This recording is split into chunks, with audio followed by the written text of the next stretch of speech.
วันอุลัมพนสูตรที่จริงเป็นพระสูตรที่พุทธเจ้าตรัสซื่อๆดอกแต่ว่าอุลัมพนสูตรเรื่องของพระโมคคัลลาช่วยมารดาพ้นนรกพระโมคคัลลาภาษาลีบุตรนะเป็นต้นฉบับเป็นแบบอย่างที่หนึ่งบ่แม่นแต่พระโมคคัลลาที่มีฤทธิ์ผู้เดียวดอกภาษาลีบุตรก็มีคือกันนั่นแหละเป็นที่มากซึ่งเป็นวันสำคัญมากๆเลยแต่คนถือความสำคัญมาเด้อการทำบุญอุทิศหามารดาและบิดาได้ตลอด7 ชั่วโคตรบ่แม่นเฮามีแม่ผู้เดียวในศาสตร์นี้เด้ถ้ามีมานานมากหลายคักแล้วมารดาบิดาของเฮาเองที่เคยทำกรรมรวมกันมีจิตเจตนาสมรู้ร่วมคิดกันมาเกิดกลายเป็นกรรมเป็นเผ่าพันธุ์ก็เกิดเมื่อเป็นพ่อเป็นแม่เป็นลูกกันมันเป็นวันที่สำคัญมากๆเลยถึงว่าในพระไตรปิฎกก็มีอยู่แล้วแม้ขนาดหนังซีรีส์ของพระพุทธเจ้าก็มีคือกันแต่คนกลับบ่เห็นความสำคัญการทำบุญอุทิศหามารดาและบิดาส่วนมากเฮาเคยเฮ็ดสืบต่อกันมาตามประเพณีแนวใดก็เฮ็ดไปแนวนั้นเด้โดยบ่รู้เนื้อรู้ตัวได้ว่าเจ้าของทำไปแล้วนี่ทำบุญอุทิศหานี่หามารดาบิดาปู่ย่าตายายไปพร้อมนั่นแหละจักเขาสิได้หรือบ่ได้ไม่รู้แต่ว่าได้กระทำสืบต่อกันมาแบบผู้เฒ่าผู้แก่พระเฮ็ดไปพระสงฆ์องค์เจ้าบ่ได้ศึกษาบ่ได้ฝึกหัดเฮ็ดไปนำกันนำไทบ้านไทเมืองและจังว่า แต่มันสูญหายไปแต่ยามใดล่ะแต่ว่าเฮานั่นลื้อฟื้นขึ้นมาถ้าผู้ใดอยากสืบค้นก็ไปอ่านเบิ่งในพระไตรปิฎกจะเล่มใดละชื่อบ่ได้ละมีทุกฉบับแม้ในซีรีส์ในหนังพระพุทธเจ้าศาสดาของโลกต่างๆก็มีเห็นบ่ตอนที่พระโมคคัลลาไปป้อนข้าวแม่ทั้งกินทั้งหัวทั้งยิ้มแต่พระโมคคัลลาเหลียวเบิ่งมองเข้าไปในภายในความรู้สึกของแม่ใจนั่นน่ะพุ่นอยู่ในนรกธรรมดาบ่จนบ่อาจสามารถเฮ็ดให้สมาธิตั้งมั่นได้ขนาดนั้นเด้คุณของมารดาบิดาเป็นคุณที่หาประมาณบ่ได้กว้างใหญ่ไพศาลหาประมาณบ่ได้ถ้าเพิ่นสิเทียบว่าคุณหรือเทียบอานิสงส์เทียบเท่ากับพระอรหันต์พุ่นเด้สำหรับลูกเป็นวันที่สำคัญมากๆเด้พวกเฮาเคยเฮ็ดมาแต่เก่าได้มือได้เว้นแล้วบางทีก็ตายไป10 ปีแล้วจังเฮ็ดเนาะ10 ปี20 ปีคือว่าลูกเต้าเราหลานที่ใหญ่ขึ้นมาหาเงินได้เอามื้อนั้นเนาะเฮาเอามื้อนี้เนาะเฮาเอาหยังแน่ล่ะขางัว2 ตัวขาควายแน่ขาหมูเป็ดไก่แน่หอยแครงแมลงภู่แน่ตะกี้มันบ่ทันได้มีอาหารทะเลมากสระปลาน้ำนาเนาะน้ำหนองนาน้ำสระเจ้าของเองหรือว่าไปซื้อสระผู้อื่นนี่เห็นบ่มันบ่ต่างกับการทำพิธีกรรมต่างๆบูชายัญเด่นฆ่าผู้อื่นเพื่อให้เจ้าของเป็นสุขเป็นไปบ่ได้ฆ่าผู้อื่นเพื่อสิให้ทำบุญให้กับบุคคลผู้ตายก็เป็นไปบ่ได้มันบ่ไปเพราะว่ามันบ่บริสุทธิ์มันมีการฆ่าสัตว์ตัดชีวิตในงานนั้นมีเหล้าพร้อมเหล้านี่เป็นที่หนึ่งประเทศอันนี้เนาะเหล้านี่เป็นที่หนึ่งอยู่แล้วว่างานใดบุญใดก็สร้างใส่ตะคำว่าบุญแต่ว่าเหล้ามาก่อนก็เมามาก่อนเมาในบุญนั่นแหละจังว่าเวลาเฮาไปเอิ้นไปหาไปบอกบุญบอกให้มางานแจกข้าวหาทั้งนี้เอิ้นว่าแจกข้าวหาภาคอีสานเฮาทั้งพวกนั้นว่าทำบุญ100 วันมั่งทำบุญอุทิศหามั่งทั้งภาคกลางก็ดีทางคนจีนเอิ้นว่าทำยังล่ะบรรพบุรุษยังนั่นแหละถ้ามันผิดโดยบ่บริสุทธิ์แล้วมันบ่ไปมันบ่ถึงมันบ่ได้เสียเลยที่ภาคอีสานเฮาสิกินเหล้าก่อนดับหนึ่งเนาะนี่ก็เสียแล้วจบแล้วบ่มีหยังได้มาฆ่าสงฆ่าสัตว์อีกหาปูหาปลาสมัยตะกี้เดี๋ยวนี้ก็ฆ่างัวฆ่าควายปูปลาตะกี้ก็มีอยู่แล้วงัวควายก็มีแล้วแต่ว่าเรานี่มีที่หนึ่งเนี่ยบ่ได้บ่ได้เลยบอกให้ตรงๆเลยว่าบ่ได้เลย เบิด200,000 300,000ก็ว่าไปเด้เนาะจ้างหนังจ้างหมอลำได้ตะกี้เนาะจ้างรถแห่จ้างอีหยังก็ว่าไปแม้กระทั่งมีการบวชอุทิศหาสิบ่มีทางบ่ได้แต่จังว่าในความสำคัญของมันจึงเป็นของที่ทำได้ง่ายเป็นของยากแต่ว่ามันปีหนึ่งมีครั้งเดียวนะจะครั้งเดียวนี่คุ้มค่าเด้ปีหนึ่งมีครั้งเดียวเพราะว่าเฮาจะการให้ท่านในพุทธศาสนาหรือตัวอย่างเนติแบบอย่างที่พระโมคคัลลาลงไปดับไฟนรกก็เป็นเหตุให้เฮาจักว่าเรื่องของกรรมบางอย่างมันแก้กันบ่ได้ดอกแก้บ่ได้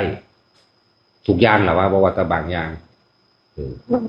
คือพระโมคคัลลาลงไปดับไฟนรกซอยมารดาขึ้นจากนรกบ่แม่นต้านเรื่องเดียวเด้หลายแม่อยู่เด้ที่เพิ่นลงไปนั่นแม่ผู้หนึ่งอยู่ในมหาเวจีหรือเอิ้นพระโมคคัลลาดับไฟนรกมาแม่อีกองค์หนึ่งกันอยู่ในโลกวานรกนรกเย็นแม่อีกผู้หนึ่งกันว่าอยู่ในนรกขี้เถ้าร้อนแม่อีกผู้หนึ่งกันอยู่ในภูตานรกอยู่ในหมูดขูดกินขี้กินน้ำเมือกน้ำน้องกินยังที่สกปรกที่สุดเพื่อนำ4-5แม่เหล่านี้นี่แต่เบาแม่พระโมคคัลลาแม่ภาษาลิบุตรก็เหมือนกันแม่ผู้นึงก็ว่าเป็นเปรตอยู่ในระหว่างแม่น้ำโลกนี้ขับไปขับมาหากินของเสียของเน่าต่างกอกขยะยักเยื่ออันเป็นอาหารของหมูเปรตแม่อีกผู้นึงก็หากินกองหมูดกองขูดอย่างต่างๆนี่เป็นตัวอย่างที่มาพยายามซอยทั้งสองพระองค์เป็นนั่นแหละโมคคัลลากับภาษาลิบุตรเป็นตัวอย่างของเฮาจนเบิดวิธีที่เฮ็ดแล้วพุทธเจ้าทั้งทรงพระญาณไปบอกโมคคัลลามันบ่อาจสามารถกระทำได้โดยอาศัยกำลังแห่งเธอภิกษุแต่เพียงผู้เดียวแม้นเธอจะมีฤทธิ์เดชมากเพียงใดก็ช่างเถิดให้กลับมาว่าสามารถจะแก้สิ่งทั้งหลายเหล่านี้ได้เธอต้องกลับมาแล้วก็มาคุยกับพระพุทธเจ้าพระเจ้าก็บอกต้องอาศัยกำลังของหมู่ภิกษุสงฆ์ที่มาในทิศทั้ง10หมายถึงว่ามาในที่ต่างๆนั่นแหละทิศทั้ง10ก็เลยกำลังของเธอบ่อาจสามารถแต่เธอต้องทำโดยสังฆทานหมายถึงว่าท่านเป็นของสงฆ์โดยรวมบ่ได้ให้จำเพาะเจาะจงผู้ใดผู้หนึ่งคำว่าสงฆ์เพราะมันจำเพาะเจาะจงถ้าจำเพาะเจาะจงว่าปาติปุกลิกทานเฉพาะเจาะจง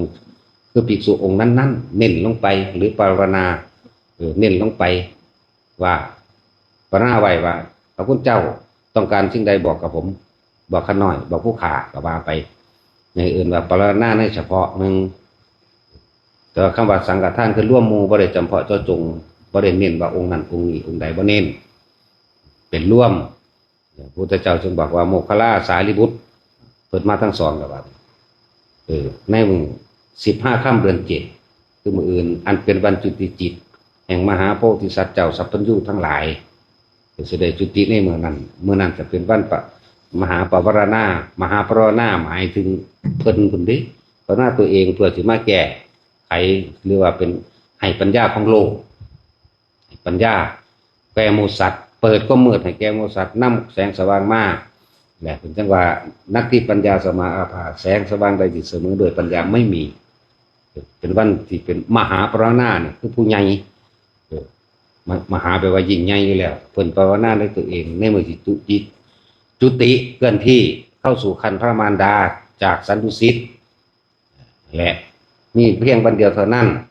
ว่าด้วยความโมคคัลลาสารีบุตรเธอทั้งหลายเธอจงเตรียมอาหารหวานข้าวตลอดทั้งเครื่องอุปโภคบริโภคหรือปัจจัยทั้ง4อันเป็นที่ให้หมู่แก่ภิกษุทั้งหลายได้ใส่แล้วก็เตรียมไว้แล้วต้องถวายแก่หมู่สงฆ์เถิดนี่ทีมานั่นแหละนี่คือทีมาแล้วเธอจงอุทิศให้เจ้าพระองค์ว่ามารดาบิดา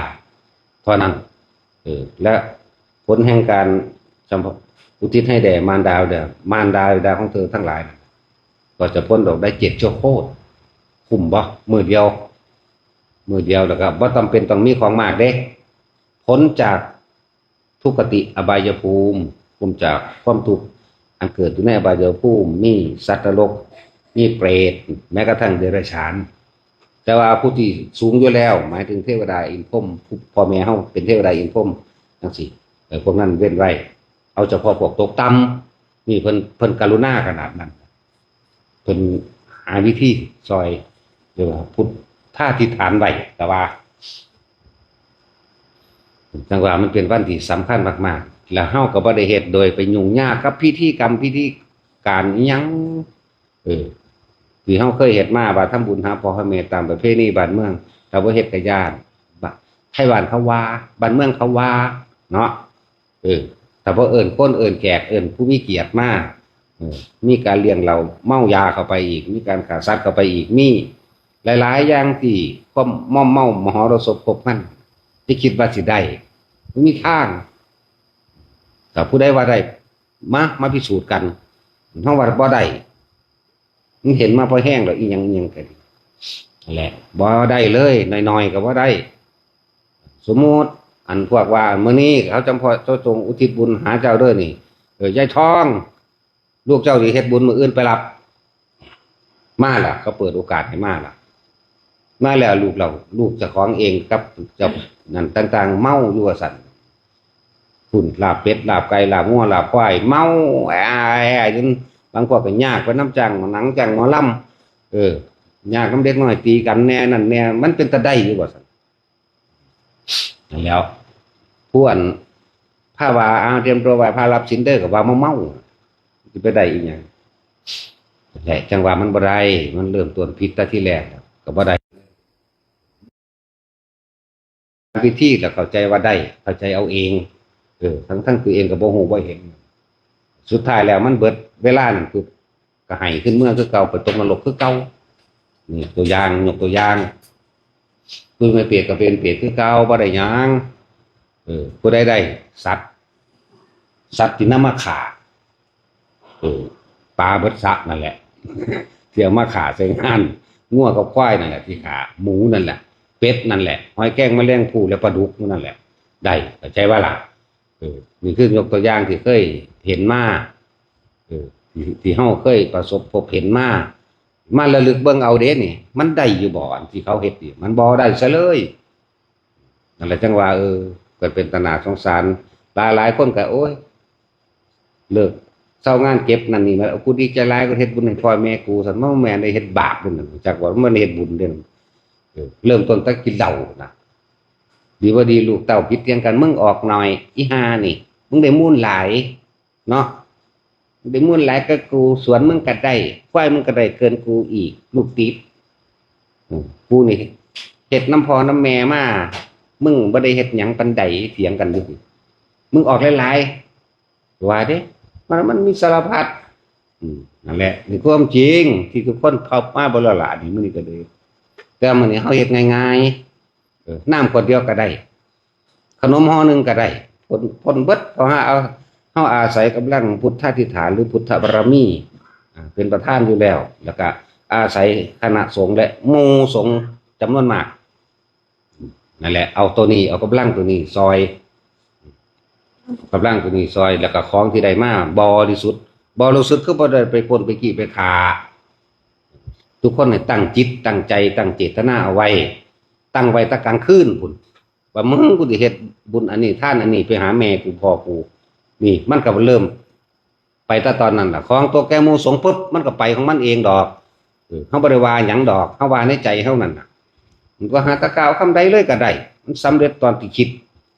มันคิดแล้วของตัวแกหมู่สงปุ๊บออกไปปุ๊บได้ถึง7ชั่วโคตรเด้บัด7ชั่วชาติ7ชาติ7ภพก็ว่าไปขนาดนั้นแหละก็เป็นของที่ทำง่ายๆนี่บางคนก็รักใส่บาตรอยู่พุ่นเลยนึกเอาในใจมันก็ไปของมันเองบัดนี้สงฆ์มันก็สิมาเฮ็ดของเพิ่นดอกเนี่ยนี่คือวัตถุของท่านถ้าจะเปรียบเทียบว่าปัจจัย4อาหารยาละสโลกเครื่องนึ่งห่มที่อยู่อาศัยตลอดทั้งเครื่องอำนวยความสะดวกแล้วถ้าไผเทศไปอันนี้บ่ได้กำหนดอันใดหนึ่งเพียงแต่ยกตัวอย่างแค่น้ำขวดเดียวแค่ขนมไข่1ก้อนและหรือแม้ข้าวเพียง1ทัพพีก็สร้างแล้วจังสั้นแล้วก็อุทิศให้แด่มารดาบิดาของเธอเถิดนี่ผู้อยู่ในทุกขตินี่ก็พ้นออกจากทุกขติไปสวรรค์ขนาดนั้นเด้แต่ว่าย้อนหลังขึ้นไปว่าเรื่องของพระโมคคัลลาภาษาหรือบุตรก็เพิ่นเป็นผู้มีบารมีมากบารมีใหญ่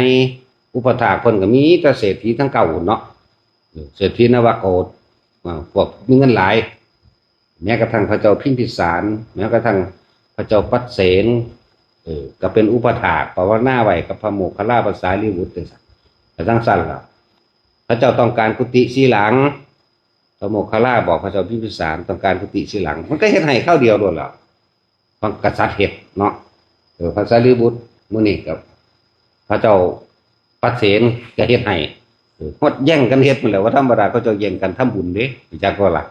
ก็คือบอกเฮาได้แย่งกันทำบาปเนาะแย่งกันทำเด้โอ้ยจักใครเป็นไผแล้วนำอาหารหวานข้าวเป็น100อย่างพุ่นแหละเอามาถวาย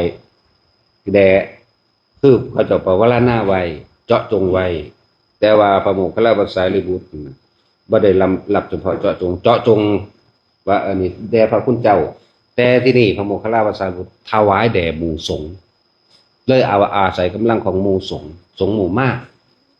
นั่นแหละก็เป็นเหตุหลายอย่างแบบที่เพิ่นเว้าเรื่องอานิสงส์ของการให้ทานพระพุทธเจ้าแม้100 ครั้งนั่นแม้100 ครั้งนั่นว่าไม่อาจสามารถที่เทียบได้กับ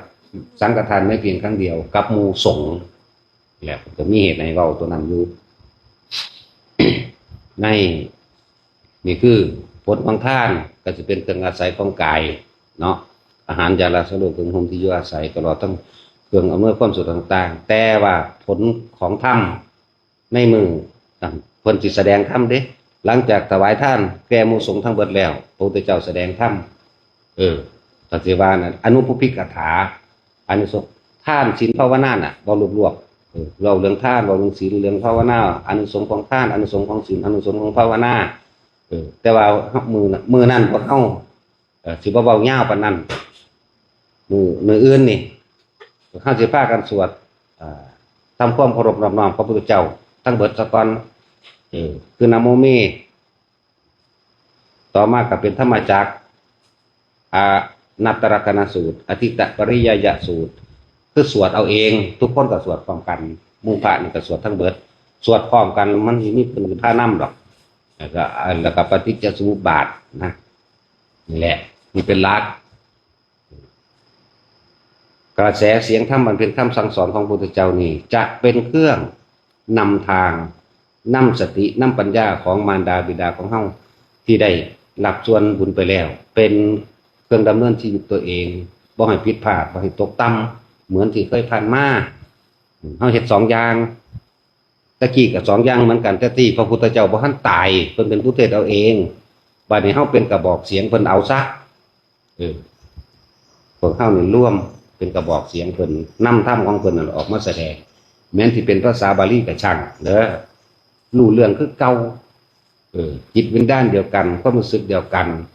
เขาทั้งรู้ดอกนั่นแหละที่เป็นเครื่องสี่นำทางในภพชาติต่อไปที่เขาเจ้าสิเกิดเป็นเครื่องฟังไว้ในจิตในใจเขาเจ้าเองคือพวกเฮาสร้างอุปนิสัยมาเนี่ยมันถึงมาทำบุญทำทานรวมกันได้หมู่พระภิกษุสงฆ์นี่ก็เหมือนกันสร้างอุปนิสัยมารวมกันแหละ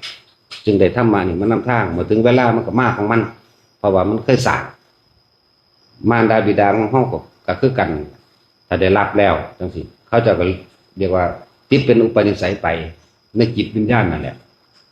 จังว่าเฮาเฮ็ดง่ายๆเฮาบ่ได้มีพิธีอิหยังมาผู้ใดมีของหยังมาถวายมากองๆไว้ทั้งหน้านั่นโลดคนทั้งหลายก็ไปทั้งพุ่นเพราะว่าบ่มีถาดอาหารนั่นน่ะอาหารก็จัดตั้งไว้โต๊ะแรกในครัวพระก็หยิบเอาแล้วก็เอาบาตรมาตั้งส่วนอื่นๆก็เอาไว้ข้างหน้าเต็มอยู่นั่นแหละท่านนี่ก็2 แถวนั่นก็2 แถวนั่นก็2 แถวของพ่ออยู่กลางย่านผีไหนว่าล่ะพอ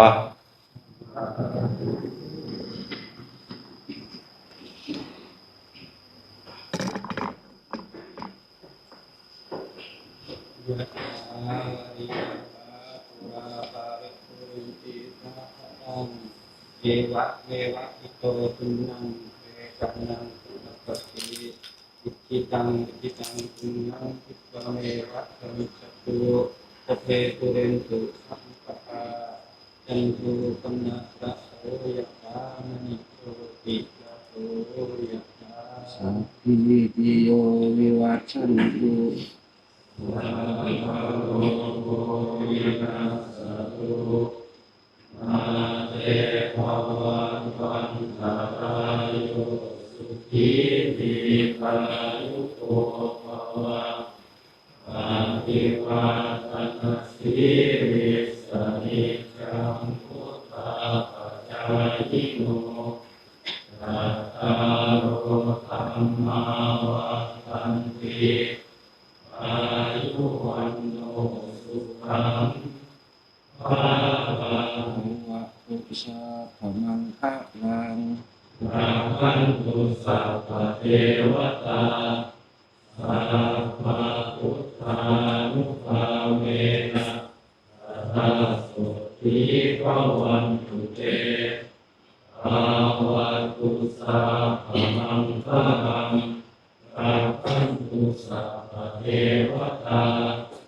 สัพพะธัมมานุภาเวนะสัทธาสุขีภวันตุเตภาวะตุสัพพะมังคะลังราคันตุสัพพะเทวตาสัพพะสังฆานุภาเวนะสัทธาสุขีภวันตุเต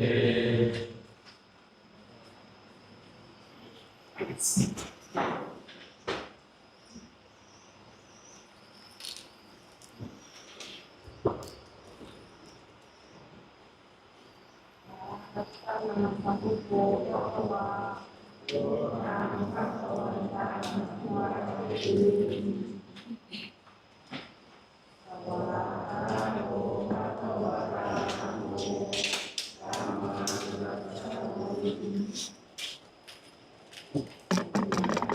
ะโมพุทธา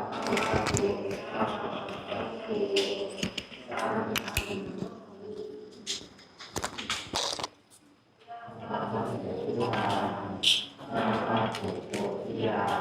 นะโมพุทธายะ